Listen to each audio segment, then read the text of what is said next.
And the big story that we are tracking at this hour is where the special investigation team investigating the alleged clandestine mass burial in Dharmasthala village will resume operations today at Spot 11 and Spot 12, continuing its efforts after a one-day pause. An anonymous whistleblower had identified multiple sites, Spot 8 through 13, where hundreds of bodies allegedly buried over 2 decades may be located. So far, SIT teams have excavated spots 8, 9 and 10, but no human remains were discovered there, even after digging as deep as 5 to 6 feet. With the probe moving forward to spot numbers 11 and 12, armed police units are already on a high alert around the marked areas. The SIT has made complete arrangements, including security deployments and forensic readiness to lead today's excavation drive.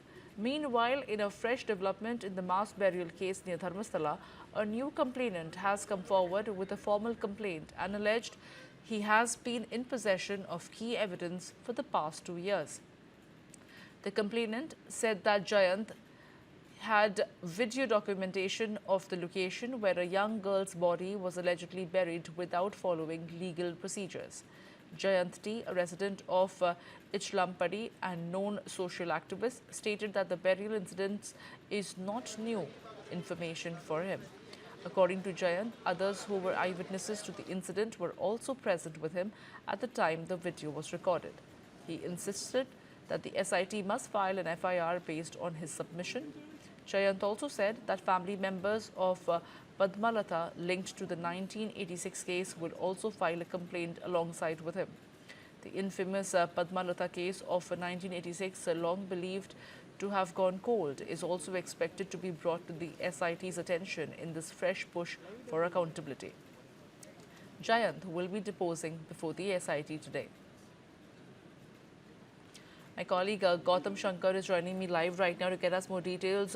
Gautam, take us through what is the new development taking place as far as the ongoing excavation as Dharmasthala is concerned. What we're given to understand is there is a new complainant who claims that he is in possession of some fresh evidence.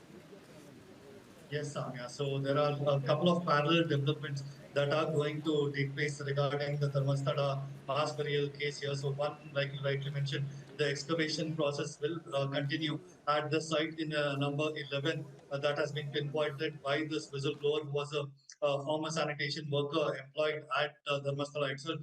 So the excavation process had basically stopped for a couple of days due to heavy rain. So that is going to resume. And the other big development, like you pointed out as well, that Jayant, the social activist, has come with a fresh complaint and he will meet the SIT officers in Beltangadi and a formal complaint will be filed. Now, regarding this new whistleblower or new complainant that has emerged, he's basically a well-known face in the Kannada region identified as Jayant. Now, what he's claiming is that he's witnessed the burial of a decomposed body of a teenage girl, which happened around 15 years ago. And this activist is actually claiming that he has himself seen the girl's body and it was buried without any legal procedures, and he knows exactly where the body has been buried.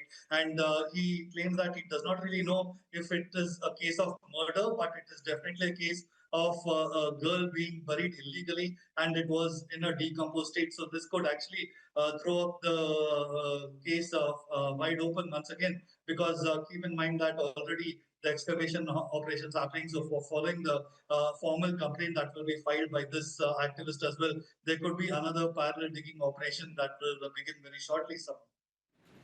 Well, Gautam, the SIT is continuing with the excavation so far. There is no real tangible proof that has been found so far.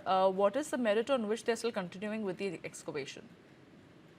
Yes, Amyam. So, one probable reason that they haven't found any sort of skeletal remains is that this region basically experienced very heavy rainfall. And what could possibly have happened is there is possibility of the soil shifting, and these skeletal remains may have moved from one place and accumulated at another. And this is the particular point that has been raised by one of the advocates whose mother has claimed that her daughter had gone missing, and this particular case has come forward as well. So this advocate has asked the SIT team to deploy ground penetrating radar. This is basically GPR, which will actually help in sort of precise detection of these skeletal remains. And because of the heavy incessant rainfall, it's become very difficult. They are digging as far as 10 to 12 feet, which is basically impossible for even the whistleblower by himself to have dug that deep to bury the bodies. He claims he buried at a depth of about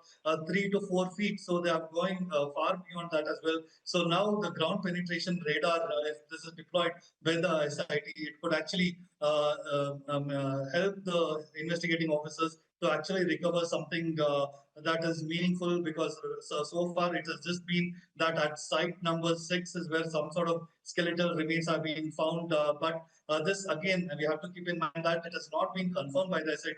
This is something that eyewitnesses there and the reporters there have witnessed and said that there have been skeletal remains found. So it'll be interesting to see over the next couple of days, because we are just almost to the end of the 13 spots that have been identified by this particular whistleblower. And if nothing is found, this could be a big blow, and this whole case could go cold once again, Samya.